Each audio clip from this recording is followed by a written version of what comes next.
Hi, my name's Tony Castelluci. Welcome to RefinancingInsiders.com. Now, there's a lot of different tactics out there used by some loan officers that might not always be what I would consider upfront and ethical.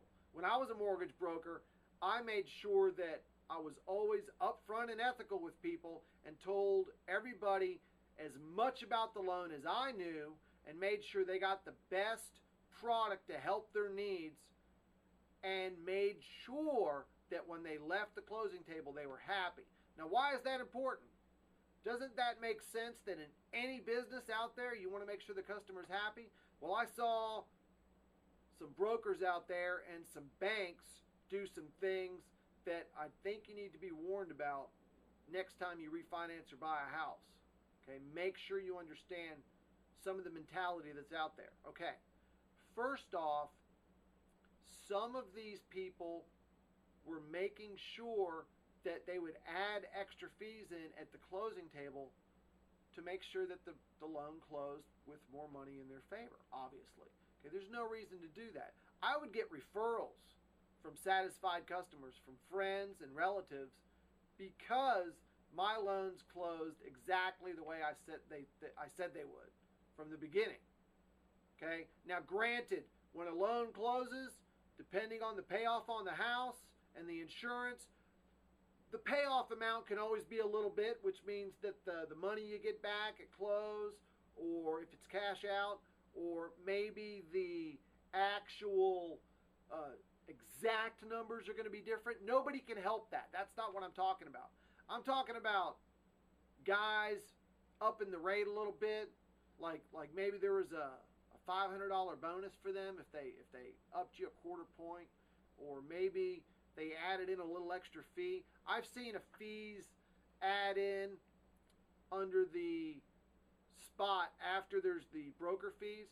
Just they make up fees, and there's spots to do that. That is legal to do that. They can make up a fee, but I've seen weird names on them like appearance fee, which, what is that? That doesn't mean anything. Is what that means is you showed up and he decided to put an extra $1,000 on there.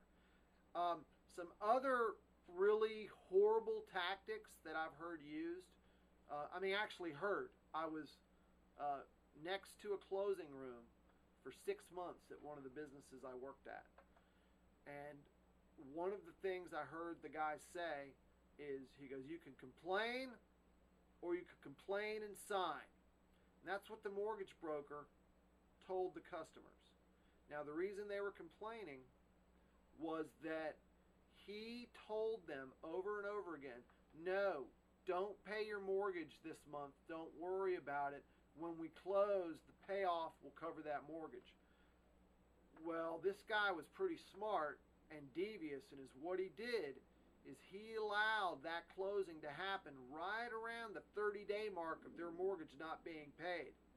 So when they showed up, they had to sign, or they would have went 30 days late.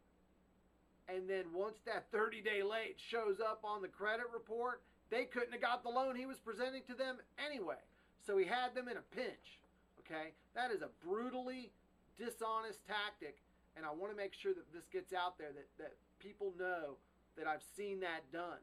Okay, over and over again. I've heard guys say, well, if you don't like it, don't sign, on the phone, like fussing at his customer about this. Okay, this is somebody who you've given your trust to. Thousands of dollars of your family's money is tied to, and this guy gets a little greedy at the end of the month and decides, yeah, if you don't like it, don't sign. I know why he said if you don't like it, don't sign, because he changed the loan. Okay? Now, granted, there are a lot of companies out there that do business straight up, and that's what I want to gear you towards. However, later on in this video, we're going to show you ways to make sure that you save money, even with the companies that are doing business legitimately. Okay, there's different things you can do and different tactics that I recommend to make sure that you get the most bang for the buck. Thanks. Once again, I'm Tony Castelluci with RefinancingInsiders.com.